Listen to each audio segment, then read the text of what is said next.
Yo, what's going on guys? Jared here. Today I wanted to bring you a bit of a more budget and more fun deck profile, but at the same time, this is a deck that can catch a lot of people off guard. A lot of people at least currently, are not playing the tools to deal with a deck like this, with the way that it operates with a card like the field spell that they have. And the deck that we're going to be talking about today is Monarch. And with the way that the current format is between Yummy, Draco Tail, and Canine, being able to use cards like Domain of the Monarch, Majesty's Fiend, Hand Ripping, Vanity's Fiend, and some of these cards like Monarch Stormforth are extremely difficult for decks to interact with and are able to punish a lot of the people for playing and deck building the way that they are. So when I say this, no one is really playing a lot of spell and trap removal. It's very rare, I would say, right now.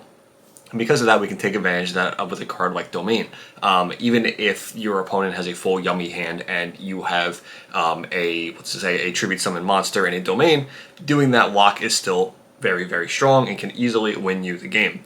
Now, this is something that I've been wanting to play for a long time. I wasn't having the time to do it, and now being able to sit down and look at the cards and actually enjoy them. This deck is surprisingly hard to play, but I'll get more into that when we get into the deck itself. But if you guys enjoy the content, please subscribe. Please check out the links down below for any affiliate links. They help support the channel. And without further ado, let's go ahead and jump into the actual deck itself. Okay, so here is my current Monarch list. This may look very weird at first glance, especially with the amount of engine that we are playing, but I promise you, this deck needs it very much so. So, get off the bat, 3 Aether to Heavenly Monarch. Of course, this card is insane.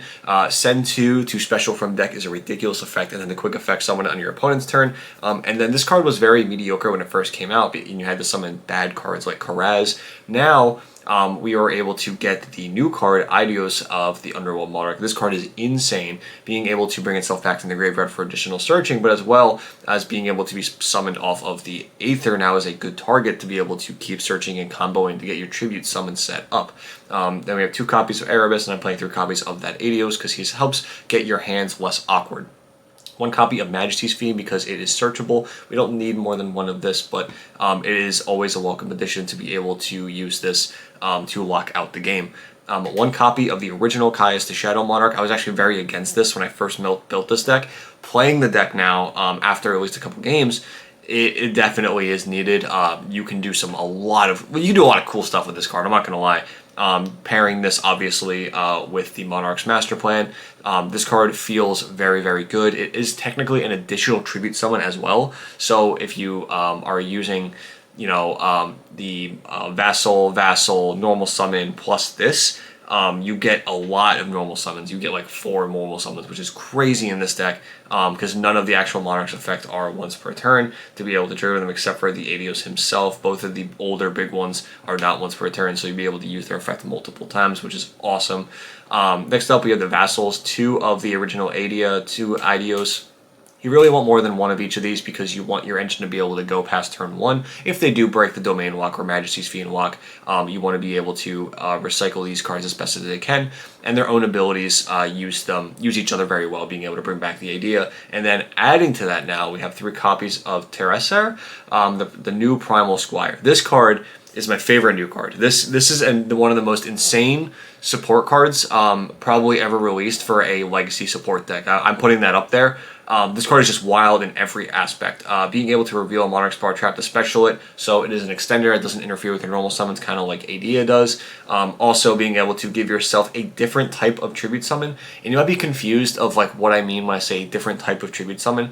This card is worded differently than something like Adios. So these tribute summons stack. Now, when I'm saying that they stack, I'm going to compare this to, what's it called? The other one that I think is at least half decent, which is Mithra. I'm not playing Mithra, but the way that this is worded is if when it's tributed off, you can activate this effect. You can tribute a monster in addition to your normal summon during your main phase, in addition to your normal summoner set. This is worded exactly as the same as Idios. So these tribute summons do not stack. You can only do 1 of these. If you gained the Adios effect, you cannot gain the Mithra effect, or vice versa. But if you use Tessera's effect, you can stack it with Adios or Mithra.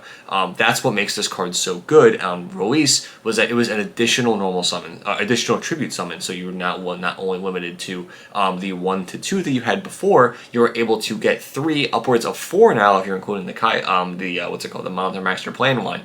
So that is just something to keep in mind, and that's not even the only things that it does. If it is sent to the graveyard at all, Burning Abyss text, you can special a monster with 800 attack and 1000 defense from your deck, and then you lock down the extra deck, but that does not matter in this deck. So it also is able to e-tele out Adia to then get to your Adios to get that additional summon.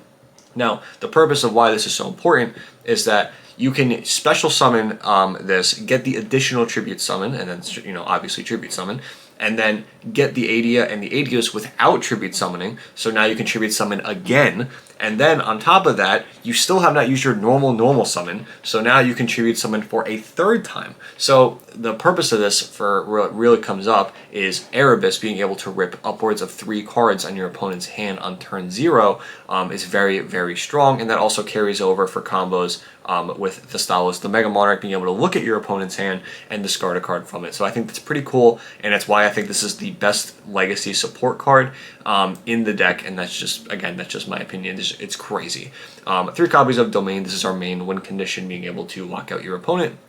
Most modern Yu-Gi-Oh decks are extra deck reliant, and that is a fact, and it is not changing anytime soon. So it is always important to respect decks like this, and a lot of people, every once in a while, they lose their respect, and you can sneak wins with this deck. I'm telling you, it's very possible. 3 copies of Pantheism. This card is still crazy, being able to not once per turn discard draw, and then being able to search your deck from with the graveyard effect as well, is ridiculous. Tenacity being a reinforcement of the army. Monarch Stormforth being a non-targeting tribute over your opponent's monster. Quick play spell as well. The combo with the Aether is ridiculous. Like I said, many decks cannot handle something like this, and when I say that, think of like a Yummy board, right?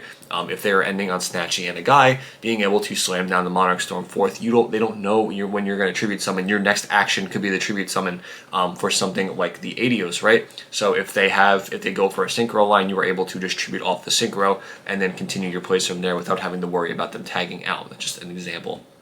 Reinforcement of the army, because our Tessera and our Adia are warriors. Being able to search them is insane, especially the Tessera. If I can play more copies of this card, I would. I want this in almost every opening hand.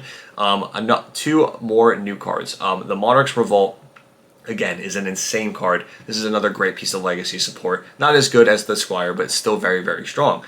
You discard a card and you reveal 3 monsters from your deck with 2400 attack or more and 1000 defense, or 800 attack and 1000 defense. Your opponent chooses one, adds it to your hand, send the rest to the graveyard, and then you can banish it from the graveyard to special a monster with 800 attack and 1000 defense from your hand. Where does this come up? Being if you need a Squire, you are able to reveal all 3 of the Squires and get all 3 of their effects alive immediately. Being able, no matter which one they pick, you can special a different one from the deck with the Tessera if it goes to graveyard, Adios to be able to summon from the graveyard, or Adia to add back from banished if they don't give you this one. So you put them in a very awkward spot if you're looking for a Squire. Now if you're looking for a tribute monster, being able to reveal Erebus in itself is usually just good enough. You can reveal Erebus, Adios, and like an Aether, and now you have options of being able to use Erebus's graveyard effect to add back whichever one you really needed. Secondary, that's also the best way to search Majesty Fiend, being able to have Erebus in the graveyard and using his graveyard effect to add back the Majesty's Fiend if they don't select it and still lock them under it. This thing is really, really strong. And do not snob at the secondary effect to summon from hand. That is an effect that comes up more times than you might imagine, especially being able to banish this card itself to add itself back off Idea. I think is very, very strong. It's really helpful.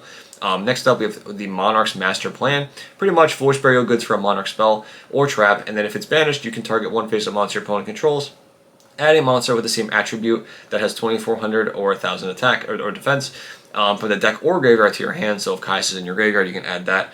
Or you can target a different card. So you'd say you can target a white monster. You're also able to add the Majesty's Fiend to your hand, which is, again, another way to search this card. But the thing that you can do is after it is banished, you can immediately apply this effect.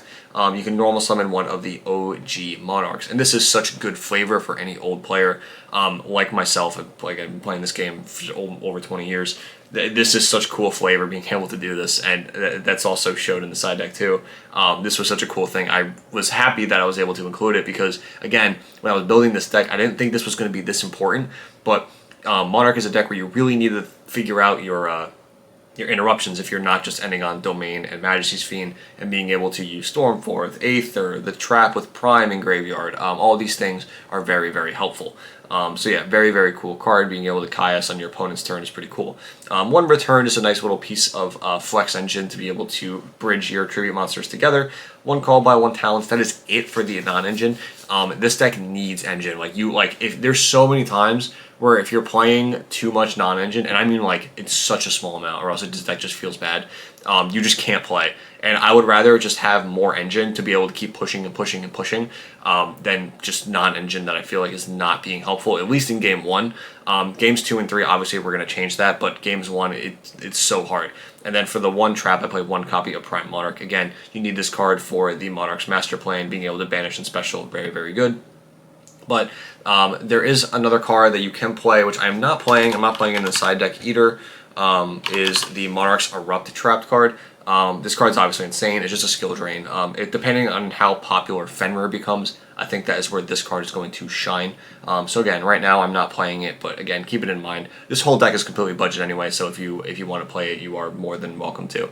Going into the side deck, this is where the decisions start getting a little different. I don't think I see a lot of people doing this. 3 copies of Vanity's Fiend and Majesty's Fiend and an extra copy of Majesty's Fiend for the side. And the reason I'm doing this is because when you're breaking a board, a lot of the modern decks are all based off summoning on now both players' turns. So that includes things like Vanquish Soul being able to tag out, Yummy being able to tag out for their synchros and synchroing again on your turn, Draco Tail being able to fuse with 5 mana. All of these things acquire them special summoning on your turn. So being able to use a Stormforth, or you're sided into spell card Soul Exchange, again, also does not target Tribute Summon.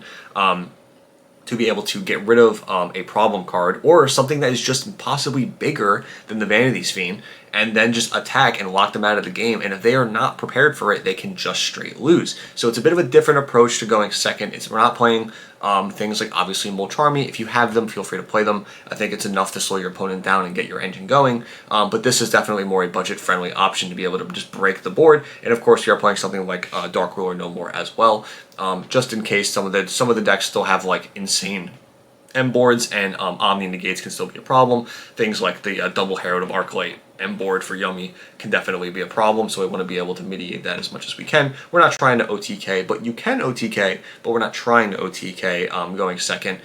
So we can use this to be able to get our plays going to trade well. Same thing with Harpy's Feather Duster, just in the opposite vein of going for back row instead rather than the actual monsters. For other stuff going first now, it's just really more engine and some protection. So the only 2 other pieces of engine that I put in here is the Thestalos, the Mega Monarch. Again, having a Confiscation I think is much better than a blind Erebus Rip, because once you resolve Erebus once, you got the 2 Descends. You really don't need to send too many more cards after that, but you know, obviously sending this and the Prime, as well as being you want to send the Pantheism too. So you have 3 cards that you want to send. If you draw Pantheism, you really don't need to send it after that, or if you draw any of them, you really don't need to send it. So usually you can get your way out of it regardless. So Thestalos, I think, is a welcome addition, being able to actually look at your opponent's hand and discard a card from it so that you can get to pick and choose, 1, the knowledge of their hand and how to play around what they have, or 2, you're able to rip out the engine pieces or the non-engine pieces that you know are going to beat you. You know, think if you have them on their domain lock and they have a Lightning Storm in their hand, well, we're taking away the Lightning Storm. Next up is there are 3 trap cards. I have 2 Solemn Judgment and 1 copy of Monarch's Perfection. Again, this is a absolute flavor card. I think a 3rd Solemn Judgment competitively fits this slot better, but this card is so cool. I love this card. This is one of my favorite design cards in a long time, with just how it works. Once per chain, if your opponent special summons 8 monsters and you control a tribute summon monster except they're in a damage step, you can banish 1 Monarch spell or trap from your graveyard, then activate one of these effects, but you can only use 1 of the effects per turn. Destroy a monster, destroy 2 spell or traps, discard 1 ram card in your opponent's hand, destroy a face down card on the field, place 1 card on the field on top of the deck, or banish 1 card. These are all of the original Monarch effects, and the fact that you can activate all 6 of them in the same turn, I think, is so cool. Especially, it's not even just that, they're also buffed versions of them. And when I say that, all of the old Monarchs target. This ones on the trap cards do not target because they have to go through a trap effect. So none of these effects target. Being able to pop a monster, banish a card on the field, place a card on the top of the deck, Ryza, Caius, and Mobius from back row, and Zaborg all targeted back in the day. This does not target any of them. So again, very cool card. Can probably win you some games. Is it more of a cheese strategy? Absolutely. But this card is just so cool. And then Solemn Judgment is just protecting your walks, right? Your Vanity's Fiends, your Majesty's Fiends, your domain walks, and all that stuff. So if you are somebody who wants to just cheese wins and just don't have to do a lot for the wins, this is definitely a strong option, because I don't think something like this is being respected right now. But the other thing I wanted to say is the card management of this deck is much harder than you would expect. The options where you are trying to figure out for the Monarch's Revolt to discard, what you need to search for Tenacity, how to banish your cards for idea, to figure out which piece of engine you need later on in the turn, or possibly for the next turn, so that you can either OTK or set up a board on your set up a board so that they can't play on their turn.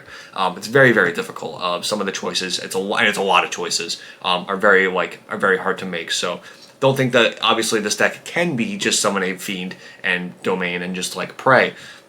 There's a lot of other sequencing that is very important in decision making. That's very important to get to that point, and I think this deck can be very rewarding in a good player's hands, to say the least. So that is going to do it for this video. I hope you guys enjoyed. If you have any suggestions for a Monarch down below, let me know and let other people know. I'm always open to more discussion about the decks after I post videos like these. So yeah, again, I hope you guys enjoyed. Please subscribe if you did. Check out the affiliate links down below, and I will see you in the next video. Bye, guys.